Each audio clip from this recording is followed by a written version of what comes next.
Oh my goodness, it's bright out here. Mary is still in Colorado.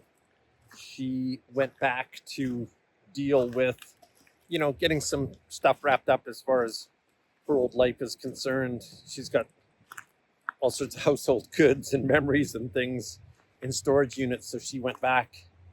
Yeah, she'll be back on Tuesday. What is today? Saturday.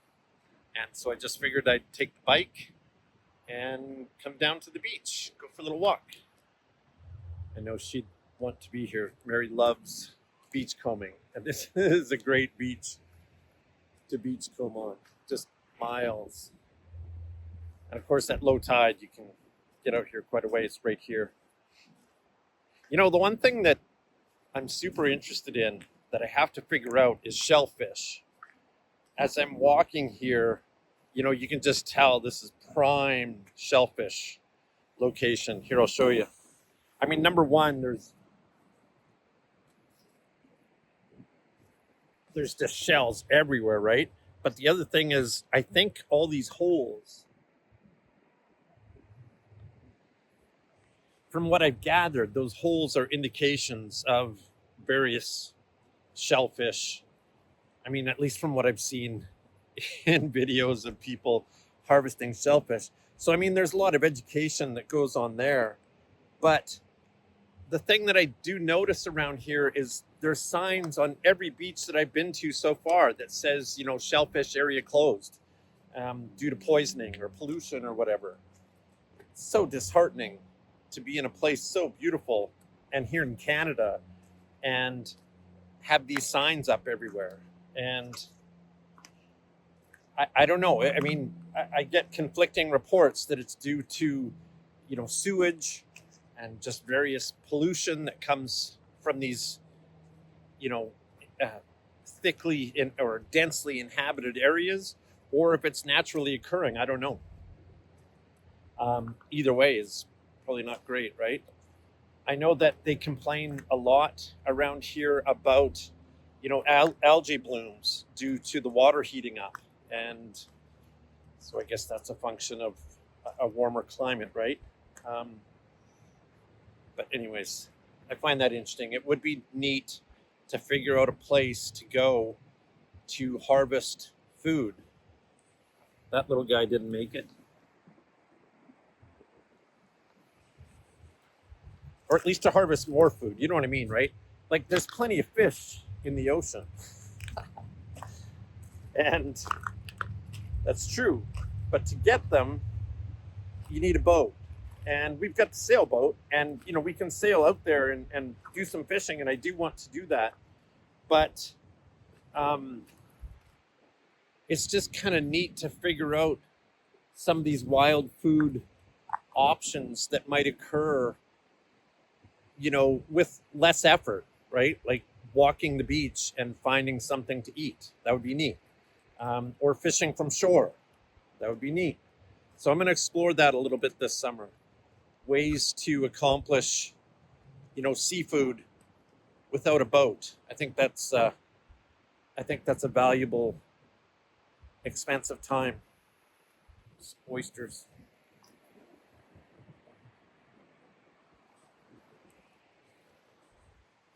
So anyways, it's been on my mind lately. I know the pink salmon run this year, and you allegedly can fly fish for pink salmon from shore. So definitely going to be doing that here in just a little bit.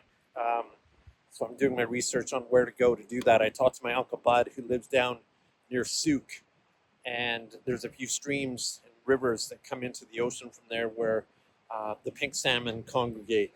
And so yeah, I'm going to try that. But anyways, so I decided to take a drive over here to Mayne Island, which is the outermost of the southern Gulf Islands. Just right across there is Vancouver. I can see the ports of Vancouver. I can see Swassen, the ferry terminal over there. It doesn't seem that far away. And behind me out there is Active Pass. And behind me is the Active Pass Lighthouse in Georgina Point. And What's interesting about this area is the name Active Pass is as it suggests. This is a huge traffic area because the Gulf Islands separate the mainland from Vancouver Island.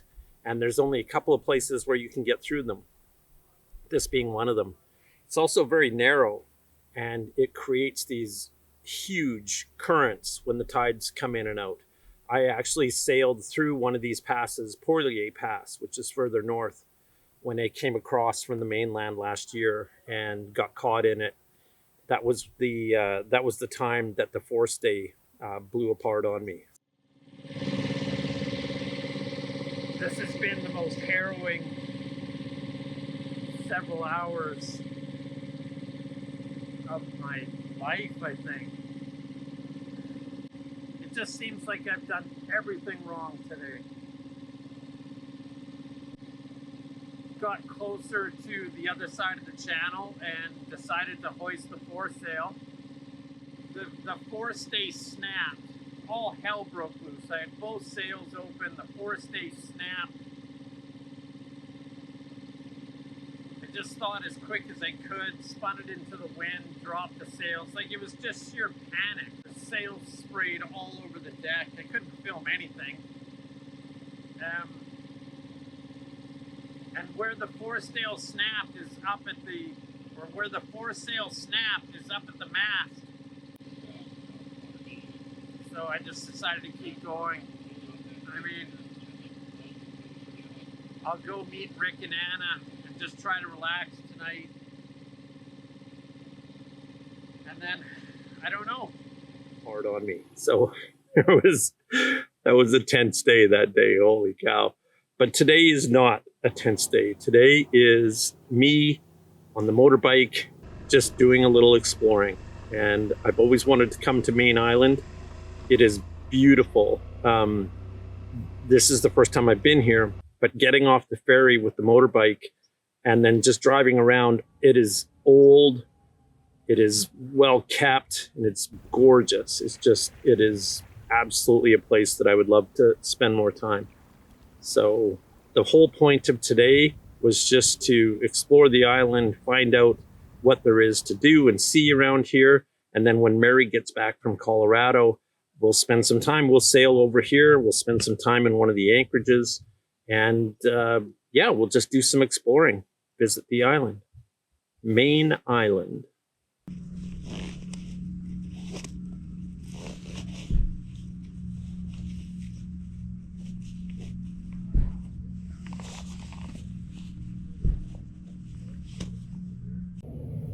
I always like how when I go to these museums in these small towns, there's old farming equipment on display. And the thing that's hilarious about this is that it's, you know, always the same farm equipment that I was using when I first started farming. So like this old Ford 9N or 2N, can't remember which it is. They're all the same, different years, but I had that exact tractor. So that was the first tractor I ever had when I started farming. So it's always funny. Anyways, I'm here on Mayne Island, just checking things out. And the cutest place. This place is so neat. And I just want to be back here in August for the fall fair that they have there in that cute little agricultural hall.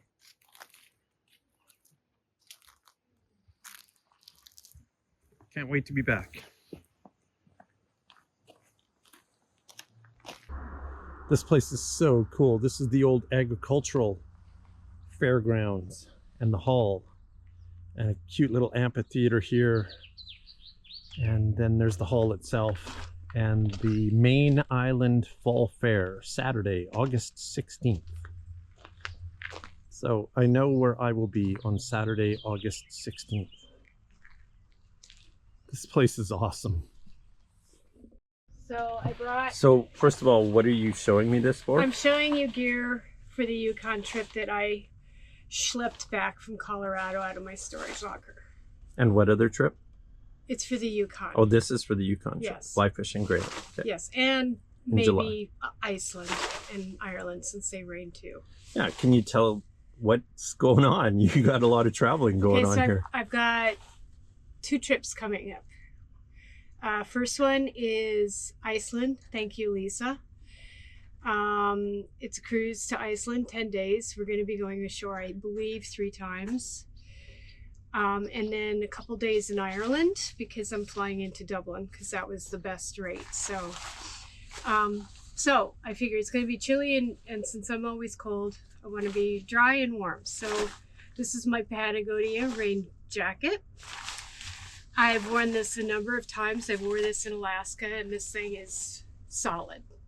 So it's definitely worth the money. When I bought it, it was like, how much for this little jacket? It was like $200 and some, but it's paid off.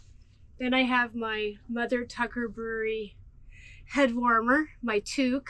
Toque. There Yes. you go. You're Canadian. My Canadian toque, which is from Louisville, Colorado. So shout out to Mother Tucker Brewery. They have amazing beers on tap. So it's a microbrewery. My vest from Patagonia. My down vest, lightweight. My North Face, is this North Face? Oh, First Ascent, but I thought it was North Face. Eddie Bauer. Just a lightweight down coat. And then this thing that I've been schlepping around for 30 years. This is my anorak from North Face. That is absolutely the bomb because it cinches mid-waist, it cinches at the bottom, it's got vents. It's just like probably my most favorite outdoor clothing piece I own. So, okay. Were you done with the gear dump? Yes, I'm done with the Okay, gear dump. so what else did you do this morning? Oh, hold on. Like, tell people what's going on. Because you ordered something this morning. Oh, I yelled at you. And then my Gregory backpack, which is probably bigger than I need, but this thing is... Nice. Been on a lot of hikes. I've logged a lot of miles in the backcountry in Colorado with this thing, and I love it. So.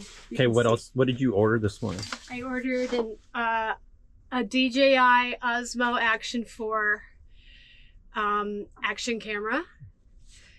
And Why? because I'm going to start filming. I can't wait to see the everything. footage that you collect from Iceland and your trip. And Yeah, I'm it's looking gonna be forward crazy. to that. Yeah. Yeah. So, So people can look forward to that here. Yeah. Cool, man. All right. And then you got a helper, I see. He blends in. We can hardly see him. hold on. This is Mr. Midnighters. He's camera shy. Midnighters? Who's a good cat? He's like, Whatever. whatever, get me out of here. Okay, All right, baby. that's it. I'll let you go. I'm going to... Do you know what I'm doing? Yes, you're installing holders for our fire extinguishers. Fire extinguisher installation progressing. Yes.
let's try it.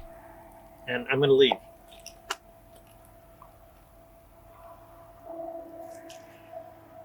So the story on how I met John. I met John a year ago. And it was an interesting set of circumstances that came about because I was living in Colorado near Denver on the Front Range. And I had been there for about a year and a half after leaving Telluride, which is another story. It's an amazing place. But I relocated to the Boulder, Denver area because that's where my family resides. I was born and raised there. And I kind of hit a plateau and decided that I needed to kind of kickstart my life. And so for my New Year's resolutions, I decided that if I didn't know what I wanted to do, at least I should start on self-development and self-improvement. So I signed up for some pottery classes with my girlfriends. I started a journal. I got back into climbing. I was climbing regularly. And a little bit into that process of self-development, I started getting kind of this soul urge or soul call. I don't even know if there's a correct term for it, but it was just this like gnawing at me. And the message was, I need to go to Scotland. Not for vacation, not for any particular reason. I just needed to get back to Scotland because I felt like I needed to reconnect to my roots, my ancestral roots. It was just this pull. And How did I meet Mary? Chapter 1. It was in April of last year that I woke up one morning after having a dream. I was sort of aimless. I was living on the boat by then, and I was teaching myself how to sail, and I was living on a boat, and I was alone, and I was figuring things out, and it just seemed sort of pointless. Like, what are you doing, and why? There's the adventure part of it. There's the self-satisfaction of I want to live on the Pacific coast and I want to live on a sailboat. But beyond that, it was like, well, what? And I remember I just woke up from this dream, and it was one of the most vivid dreams I've ever had, where it was one of those dreams where you just like you're living in that reality. And and in the dream, I had sailed to Scotland, and that person, my forever person, was waiting on the dock for me, and it was like we had been together forever. You know, it wasn't, she was familiar, and I'd known her my whole life, and we were just together.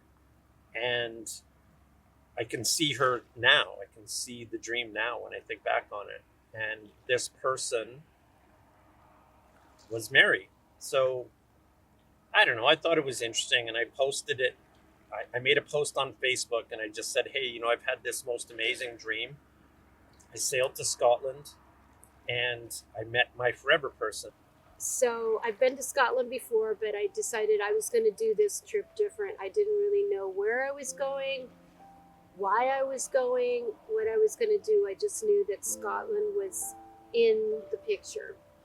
And so I kind of put it out there. All right, I'm listening, and I'm going to start making preparations to go to Scotland. And one day I was opening up my phone to kind of check my morning messages, and in the feed was a post from someone on one of those Scotland pages that said, hi, my name is John David Fraser, and I am teaching myself how to sail, and I woke up this morning with a calling to get to Scotland.